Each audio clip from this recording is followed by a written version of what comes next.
Welcome to the Super Subs with Andrew and Harry, where we talk about anything and everything related to football. So for today's episode, we are going to be explaining all about penalty kicks. So what are penalty kicks in football? That's the name of today's episode.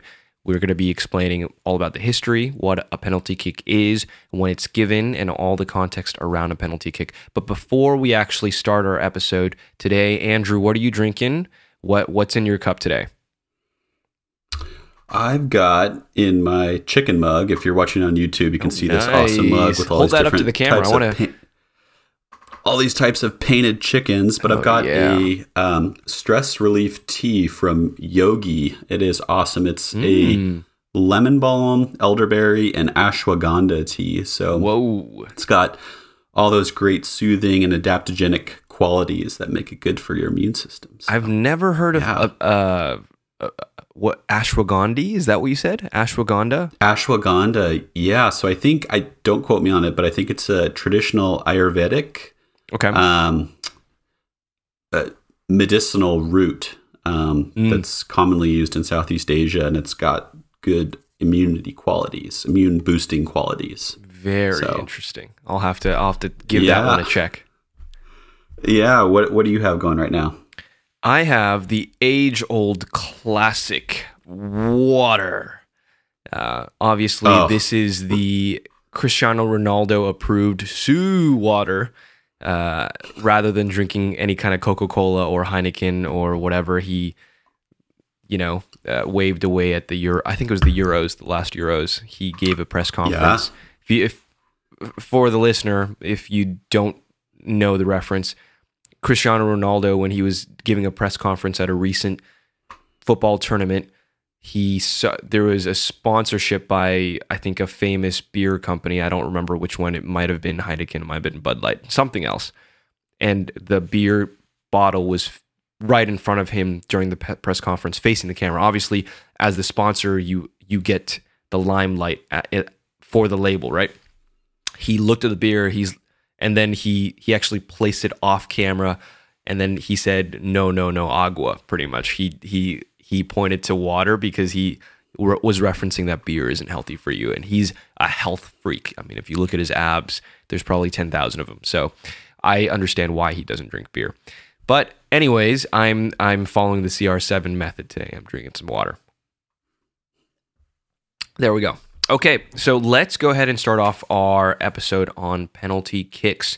So Andrew, why don't you start us off? What is a penalty kick for the listener or viewer that doesn't really or hasn't been exposed as much to watching football? What is a penalty kick in its entirety? So a penalty kick for the listener, also commonly known as a penalty or a spot kick or a PK. So it's a method of shooting on goal in which a player is allowed to take a single shot at the goal while it is defended only by the opposing team's goalkeeper. Seems it is awarded OP. when it's awarded when an offense punishable by a direct kick is committed by a player in their own penalty area, so within the 18-yard box. The shot is taken from the penalty mark, so it's about 11 meters, 12 yards from the goal line, and it's centered between the touch lines, so right smack dab in the middle. Got it. So that in its essence is the penalty kick, and we'll go into some more details later, but definitely a game changer to say the least. So Harry, can you talk us through a little bit of the history of the penalty kick? What does that look like for us listeners? Yeah, so obviously as a sport, football developed over the years, there are many rules added by the International Football Association, as well as FIFA, as well as all kinds of boards and governing bodies, etc. So football as a sport didn't have all these rules to begin with. So the penalty was also a concept that was introduced because if you think about a goal-scoring opportunity, and let's say you're an attacker or a striker, you're in the opposing team's box, which is the goalkeeper's box, and you're about to score, and a defender just handles the ball, just grabs the ball with his or her hands, just runs off. Obviously, if there's no repercussion for that, they're going to just keep doing that over and over and over again, then it might as well be called handball or the NFL. But pretty much the makers of the game thought, okay, there must be some way to punish clear goal scoring opportunities inside a certain area so that it's more fair for the other team. So pretty much the original laws of the game in 1863, there were no defined punishments at all. So no defined punishments for any infringement of the rules in that area. But in 1872, about 9 years later, there was an indirect free kick as a punishment for illegal handling of the ball. So instead of a penalty kick, you can think about it, an indirect free kick, as 2 players from your team have to touch the ball before it goes into the net. So if you're the player taking the free kick in 1872, if the other team pretty much committed a foul inside their own box, you would be able to take an indirect free kick where you could kick the ball to one of your teammates and then they could score. But it wasn't a direct penalty or a kick on goal. So that was introduced as a rule. But a lot of people still thought that this was inadequate. If you think about a clear goal-scoring opportunity that you could prevent with as a defender with your hands or foul a player, if it's going in the goal, an indirect free kick does not nearly give you as much high of a chance of scoring a goal as obviously the goal that was going to go in before. So people thought, okay, we still need to think this through. So in 1882, a law was introduced to award a straight goal, actually, to a team that had committed a handball. So let's say you're a defender, you handle the ball, like you put your hand on a ball, whether it's accidentally or intentionally on a ball in your own area, in your own goalkeeper's box, you're going to automatically, the ref's going to blow the whistle and award a goal to the other team. And a lot of people thought, okay, that's a little too much. Now we're on, you can accidentally try to trip defenders into the ball with their arms, and then you're just going to get a goal. It seems so unfair. So finally, there's this guy called William McCrum. Great name, very regal name, William McCrum, Bill McCrum. So this guy was a goalkeeper and also a businessman in Milford in 1890, and he actually pitched to the Irish Football Association an idea of the penalty kick. So the penalty kick, after much debate in 1891, so after a year of debate, after Bill first proposed this to the Irish Football Association, this was what a penalty kick law looked like in 1891. If a player intentionally trips or holds an opposing player or deliberately handles the ball within 12 yards from his or her own goal line, the referee shall, on appeal, award the opposing side a penalty kick to be taken from any point 12 yards from the goal line. So at this point, there was no penalty spot. It was just as long as it's 12 yards from the goal, you get awarded a penalty kick that you can take against the goalkeeper. And this was ultimately a lot more fair in terms of if you were stopped a clear goal scoring opportunity, you were given another one to take and try to score. So that being said, Andrew, let's talk a little bit about from 1891. So that's when the penalty was first created by good old Bill. Let's talk a little bit about some of the differences between the 1891 law and today. So talk a little bit about what progressed from 1891 to today's penalty kick. Definitely. So when old boy Bill created this penalty kick, this penalty kick idea back in 1891, there are obviously some differences that have changed over time. Yep. So back then, it was awarded, like you said, for an offense that occurred within 12 yards of the goal line. Mm-hmm. Nowadays, since 1902, actually, we have what's called a penalty area, so 18-yard box. So a box that encapsulates that exact area that the offense could occur in. Yep. So that's a big one. It could be taken from any point along a 12-yard line. So nowadays, we have a penalty spot, so an exact spot 12 yards from the goal center that the penalty is taken from, and it cannot vary. It was awarded only after an appeal, so which is interesting because nowadays penalty kicks are often given on the spot by the referee once they see that the offense has been committed. But with the introduction of video replay and VAR specifically, a lot of penalties can actually be given retroactively. So a call can be issued. They can go watch the video monitor and then award a penalty kick. But we won't go too into the weeds about VAR. Yeah. Okay.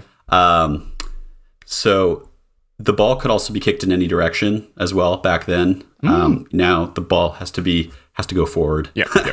I mean, whether or not you get it on frame on the goal, that's up to you. And then one of the big differences is the goalkeeper was allowed to advance up to 6 yards from the goal line. So nowadays the goalkeeper has to stay on their line when the penalty is taken. If they step forward prematurely before that foot hits the ball and the ball is going forward, if they step forward, then the penalty is essentially rescinded and they take it again. Now, before the ball is placed, it is very common for goalkeepers to try to rouse the penalty taker, get in their face, look big, talk smack, things like that. But once the ball is placed, the goalkeeper has to remain on their line.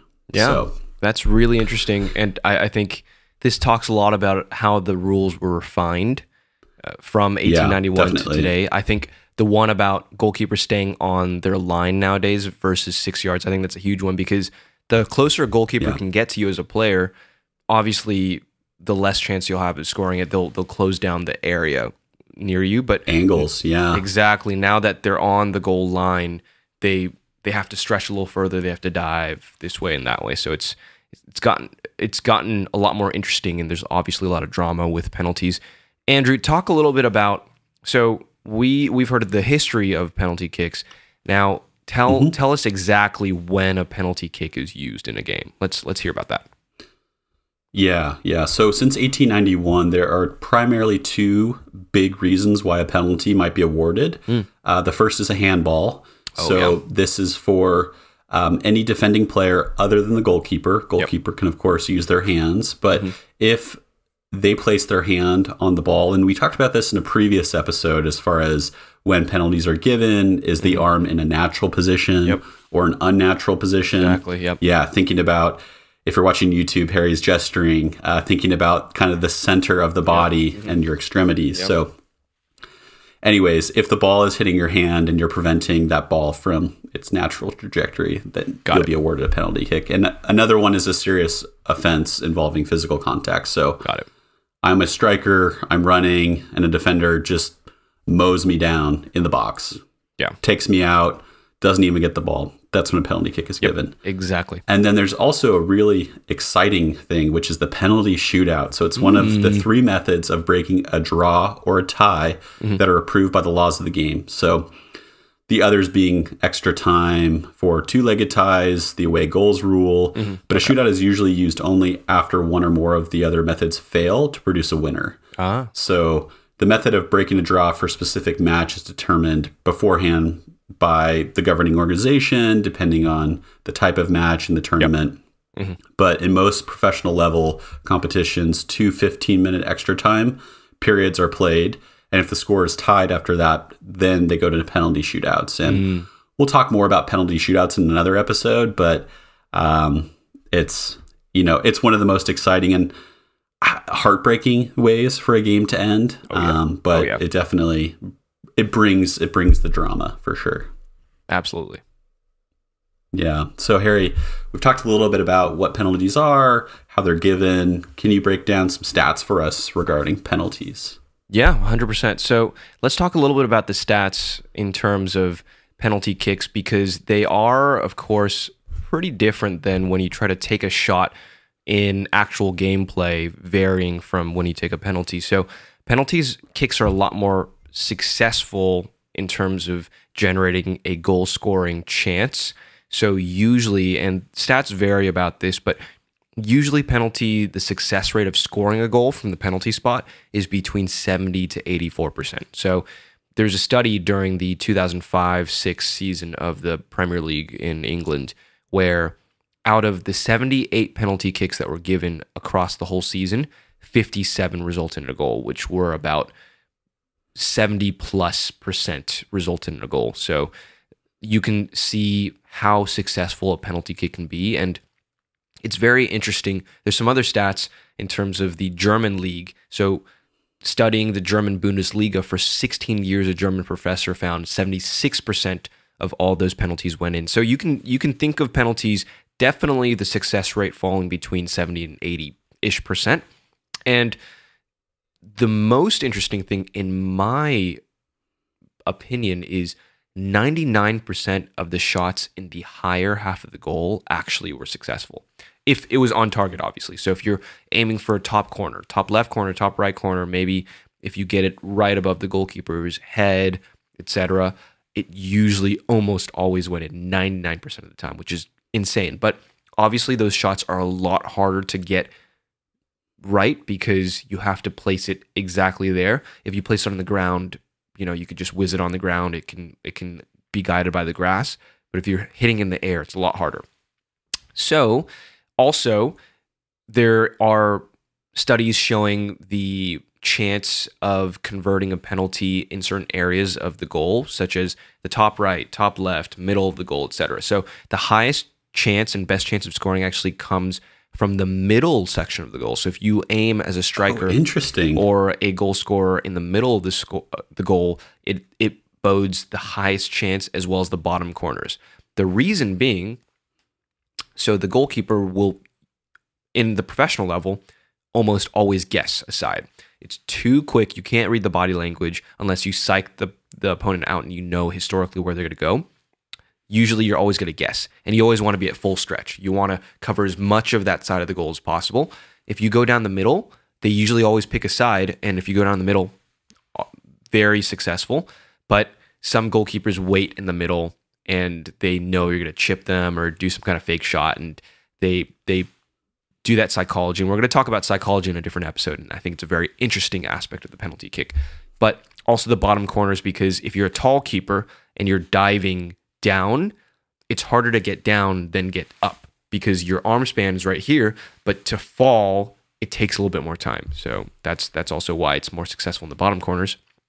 And then one last stat before we actually close it out for this episode for penalty kicks is the highest, and I don't know if this is the highest of all time, but at least what I can find for the Premier League, the highest conversion rate by one person that's taken a significant amount of penalties across his career is Matt Letizia. He was a player that played for Southampton, very famous player, a very talented player for the English team, national team as well. He had 48 penalties that he took for Southampton, and he converted 47 of them. So out of 48 penalties, he put 47 of them in the back of the net. How insane is that to have a 97.9% conversion rate from penalties? 47 goals from 48 penalties. That's just incredible from Matt Letizia. I can't imagine his psychology when he's going up to take a penalty kick. Obviously, big game player. So that was some stats about penalties. Andrew, would love to hear your final thoughts on penalty kicks. We're obviously going to have a few more episodes stemming from penalty kicks and talking a little bit more about penalties. Definitely. But what are your thoughts about penalties? Do you like them? Do you not like them? Do you think they're a fair way to give another goal scoring opportunity to the team? What are your thoughts? I think they are fair. That being said, I think that there are some times when weak or soft penalties are given. So if it doesn't really seem malicious or like there's a lot behind it, I think that's kind of a bummer for sure. I think it's also really interesting to watch penalty takers. So when you start running, and I think we've talked about this in previous episodes, you have to have continuous forward motion. Yeah. As you're running up, you can't just stop. But there are some players that do stutter steps, hops, side to side, they try to juke out the keeper. And so that's always a lot of fun. You get, guys like Bruno Fernandes for Manchester United that do a lot of hop skips and are kind of a slow walk up. And then you get guys like Erling Haaland for Manchester City that run full blast to the ball and just smash it. Both work. But yeah, obviously it's entertaining. How about you? Yeah, so I think penalty kicks in general, I believe they are a fair way. There is another way of which is hilarious. I don't know if they did it at one point in the MLS, but it was the run up. It's almost like the hockey shootout, right? The 1v1. 1v1s where there's a goalkeeper in the goal, and then the striker or whatever person, instead of on the penalty spot, they would run up from like 20, 25 yards, 30 yards, and just start going down full pelt. I think that would be insanely exciting to watch. But ultimately, I think penalties nowadays, as they are fairly a good way to represent a goal scoring opportunity. Yeah. Especially if it's a clear one. Andrew, I want to reiterate your point, and I think it's a very good point. As the listener, if this is something that you can take away as the last thought, I think this is something good to focus on. There are such things as soft fouls and soft penalties.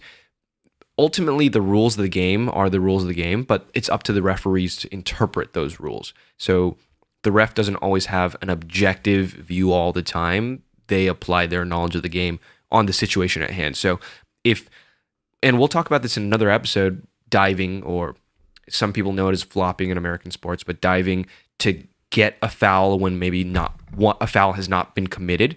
So before video action replay, before VAR, which is introduced in a lot of leagues nowadays where you can watch the video back, referees had to make a split-second decision in the moment by watching the ball.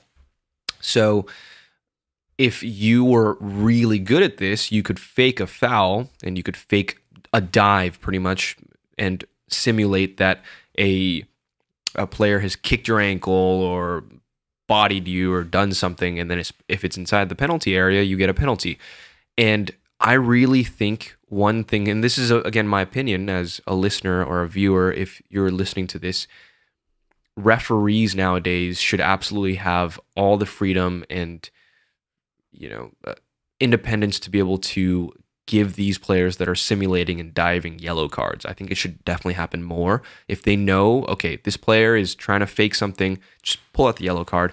I think the tough thing with that is it's really hard to tell sometimes unless you go back to the video monitor, etc. So I think penalties are fair if the foul is correct. Otherwise, it's a whole nother aspect of the game when you fake a foul and get a penalty. Yeah. And I don't like that aspect of the game. I don't think it's fair.